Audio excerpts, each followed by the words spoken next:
Hello, hello! This would be me, Travis, the man who was appointed the new CEO of Company D half a year ago.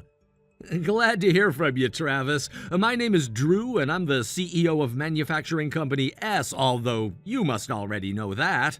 Well, it's nice to meet you over text here, Drew. I heard from my company that you'd been wanting to talk with me about something earlier. Well, you didn't mishear anything on your end there. I have been trying to work with you guys for a while now, but none of those thick-headed boys in your sales department are listening to me. So I told them that I'd like to have a word with their CEO in private, and that's why I'm speaking with you right now. So that's what ended up happening. Then what can I help you out with, Travis?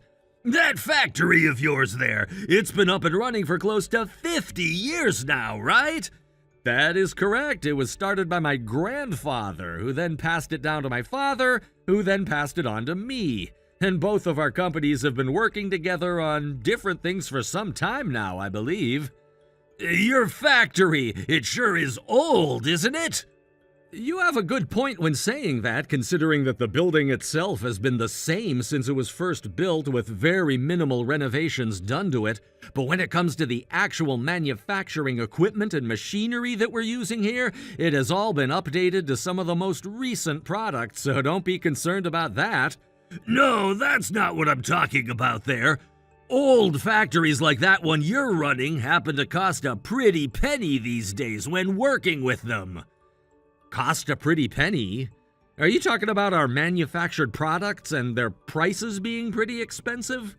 That's right! When it comes to this company, ever since I was made the new CEO of it, I've been working on all sorts of different cost-cutting measures. I've taken a look into things I can reduce in order to save this company some money, as well as looked into things my company can buy cheaper somewhere else. Does that mean the contract which had been thrown around once or twice between your company and mine about having the price of our goods slashed by half? That's right! I wanted some help in making sure that the prices of my own company's products weren't getting too high because of you. But it doesn't seem that anyone in your company wants to work with those deals I've proposed. It seemed that in the end, the only person I could really speak eye to eye with would be the CEO, that being you, Drew. Is that so? So, what are your thoughts on it? Are you all right lowering the price of your stuff by half? Wait, if we were to do that for you, then my company would go into the red very quickly. In this day and age, we're already cutting it pretty close in terms of profits, so there's not much else I can do at the moment in terms of lowering our prices. Are you kidding me? Then the only real option I have left is ending my business with you guys. Is that something you'd like to risk having happen? When it comes to you guys, us buying from you makes up close to half of your profits, correct? If you were to lose our business now, would your factory still be able to last in this current market?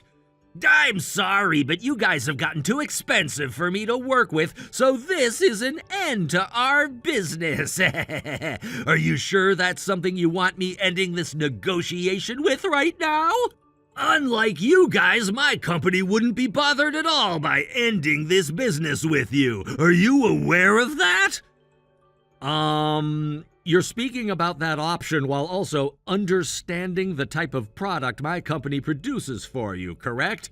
I'm well aware of what it is. Something that is very important to my company's final product, correct? Well, I just wanted to let you know I've already found a company overseas which is offering that same exact product for a much cheaper price. And they're even offering me a reduced price from their current price if my company is to buy in bulk from them. Now all that's left is to wait and see what your answer is to this, Drew. Is that right? If you found yourself another producer, then that's wonderful for you guys. Huh? I believe I understand what you're wanting to do from here on out, Travis. I'll speak with distribution and let them know that we'll no longer be shipping to you guys. What? We were supposed to be signing a new contract for this business next month anyway, right? Consider this next shipment the final one you'll be receiving from my company then. Huh? Tomorrow I'll speak with the sales department head and my factory manager and have them meet with your sales team one last time to say goodbye to you all. Thank you and your company for all the support and business you'd given us throughout the years. When you have anything else you'd like to speak with me about, please don't hesitate to text me. Are you seriously saying all of this right now?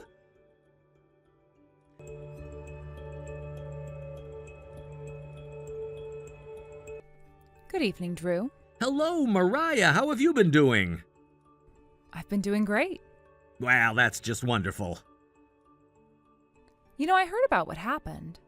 You were asked by Travis, the CEO for Company D, to cut all of your products' prices in half, right? And you turned him down almost immediately. That would mean that he will no longer be doing business with you come next year, right? You heard about all of that? Sounds like the man I had in charge of the sales team working with his company had gone through a lot listening to those rather brainless negotiations, and it ended with him having to take a week off to recover. And after he told Travis to go and speak with me about the new offer, Travis began to text me and we spoke about what he had on his mind. There, Travis started to go on about how he wanted our product for half the price and that he found someone overseas who was producing it and selling it cheaper than us. And at the end of his little ramble, I told him that I understood what he was saying and then told him goodbye. Seems that he wasn't really expecting that for an answer, but... Had the previous CEO still been in charge, none of that crazy conversation and negotiations would have ever happened between us. But with all the drama within the family and the fact that the previous CEO wanted to step down out of nowhere, they had to choose someone to take his chair. And that's when Travis was chosen, and he started to go on this cost-cutting spree, doing everything and anything he can to save an extra penny. That's what led to so many of the employees within his company stepping down and quitting. And the same can be said for you, Mariah. You're looking for a new company to join, correct? That's right. But before all of that, I wanted to finish my job here with the sales department and all. I heard about that and how when both my sales department head and team leader went over to say their farewells today, they both ran into you before leaving the office. Well, things are finished with now regarding Company D, and we can move on and find new customers. You really did a great job breaking off those relations with Company D then. I believe so. Never thought things would be so clean at the end between us, though. I have you to thank for all of that, though, because if it wasn't for you telling me to strengthen up when it came my time to talk with him, I probably wouldn't have said no. Just know now that because of the help you've already given me, I might be relying on you a bit more often than normal. Wait, maybe I shouldn't really be saying that. I would like for us to both work together to help one another from here on out. Of course we can do that. I look forward to working with you more soon.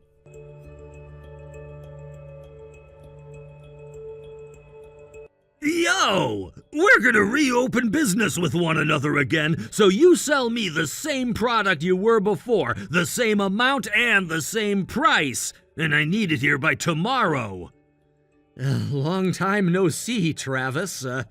I'm very sorry to have to say this to you, but asking for such an order in such a short amount of time will not be possible for my factory. Well, ever since you lost us as a customer, you've had a ton of time on your hands, right? You get your third shift teams together right now and have them work their butts off all night to make this order for me. I'm the one offering you the same business back that you were getting months ago from me, so there is no other choice but to say yes to this offer, right? Actually, my company doesn't really need your worries. My company's now working with a new customer who's taken your place in terms of orders. What? If I were to take on your company again, that would be too much for my production lines to have to deal with, and I'd end up having to expand this factory. I'm very sorry that I'm having to say this, but please look for an alternative company for now. You have a new customer in my place. Does that mean Mariah? Oh, you happen to know about her and her company then? She happened to work for this company years ago and worked for your company some as well, right? Well, her and I go way back, all the way back to college, where we both studied together. Well, she got back in touch with me again after leaving your company and said that she had a company of her own which she wanted me to sell to. Then after some talks amongst one another, my company was able to make a few different contracts with her, which are currently in use. I'm so thankful for what she's done for us. That's not what I wanted to hear. Then what was it you wanted to hear from me? I'm asking you, please let me buy from your factory again. Excuse me? Last month we started to order from that cheaper company overseas, but the final product which my company was ending up with using their stuff was nothing at all like the product we produced while working with you. And other companies who'd been ordering from that cheap overseas factory experienced the same outcomes. When I began to ship all of the newer product out to my customers, a lot of them ended up sending it back to us, stating that they weren't able to use the product we had made them as it was defective. When I finally realized that none of this was working out for the company, a lot of the veteran employees within my company were gone. So, what I'm getting from that is you and your cost-cutting measures became too intense, and you ended up ruining your own product, which could no longer be used by your customers, and now you have no business. Hey, come on now, please. If things don't go back to the way they were for me before, my company, it'll... Asking me for help isn't going to work, though. I'll do anything for you and your company. I can even start giving you advice on how to make your company as effective as mine. You'll do anything for me? I mean literally anything. Anything you ask of me. Well, if that happens to be the offer you're making for my product, then I would like that you step down from the position of CEO, and then I'd like for someone with more experience in running a business who has an idea how your company should be working placed in your seat. What? I hear that you've not only been losing customers one after another now, but that you've also lost close to 40% of your people in the company, which means you're walking a fine line between staying open and having to shut your doors for good. If you don't start to prepare a new CEO to take your seat in that company from you, I don't want that at all!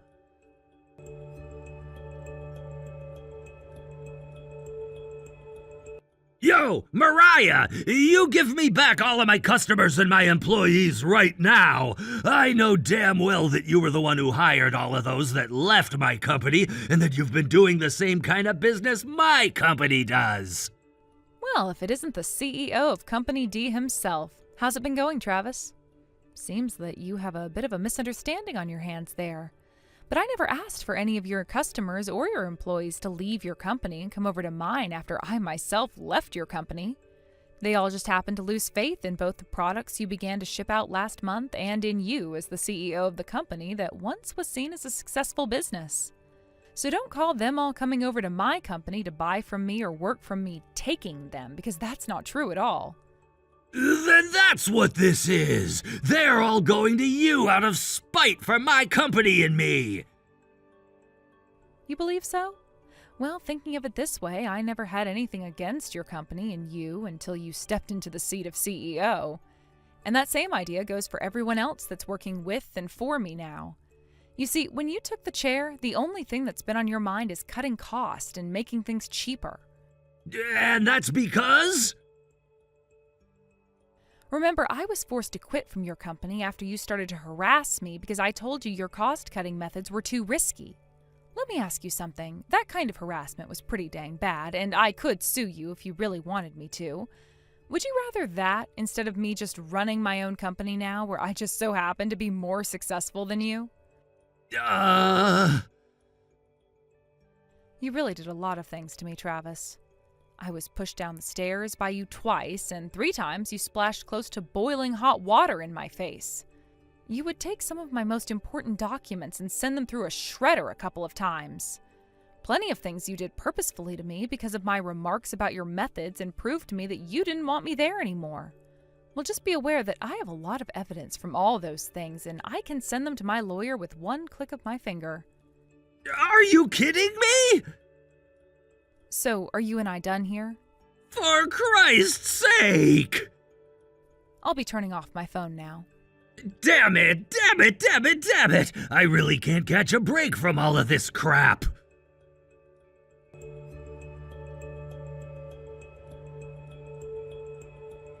Good morning, Drew.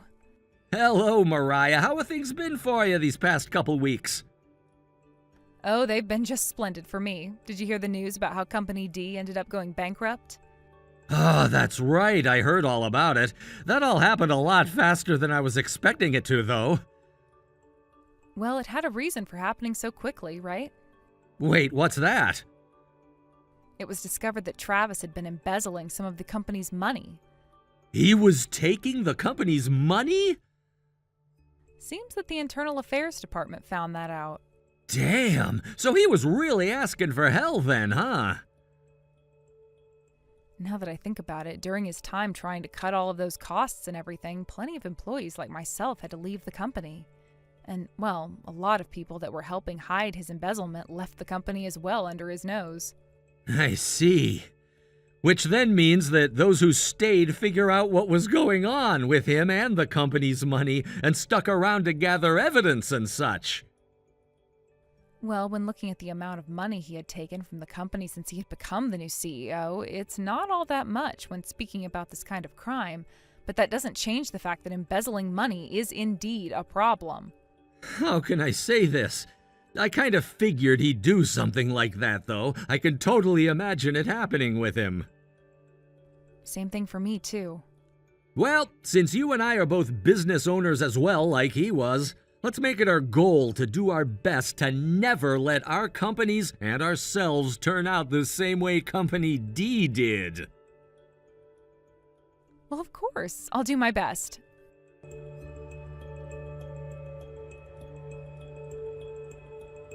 While during a very tough time for Travis's company, he was finished off by the news of him embezzling money getting out, and so his company went under in an instant, and his wife even divorced him so that she didn't have to share the same name as him anymore. I guess she was serious about not having a part in that family of CEOs anymore either, because she made sure to take all of their kids with her and have their last names changed as well. Of course, that just goes to show how rough this world can be, and that Travis wasn't going to get off easy for what he'd been doing wrong. After the company was no more, those that had known and helped hide the fact that Travis was taking all that money were taken to court, and were all forced to pay a major fine for it. And after those cases were over with, they all left town and moved away to somewhere that they could no longer feel as ashamed as if they stuck around here. In a world where companies like Travis's are quite common, Mariah's and mine have been doing really well doing business together, and we've both had a better year this year in terms of profits than any previous year. That might not mean much for her new company, but for this one that I'm in control of, it makes me feel so great inside. And like always, her and I will continue to have companies that anyone can trust, no matter what the matter is that we're left responsible for. Thank you for watching and listening. We hope you enjoyed the video. Don't forget to like this video and subscribe. Also, feel free to leave a comment about what you thought of the story. We look forward to seeing you at the next story. Thank you for watching. Please subscribe and hit the like button. See you next time.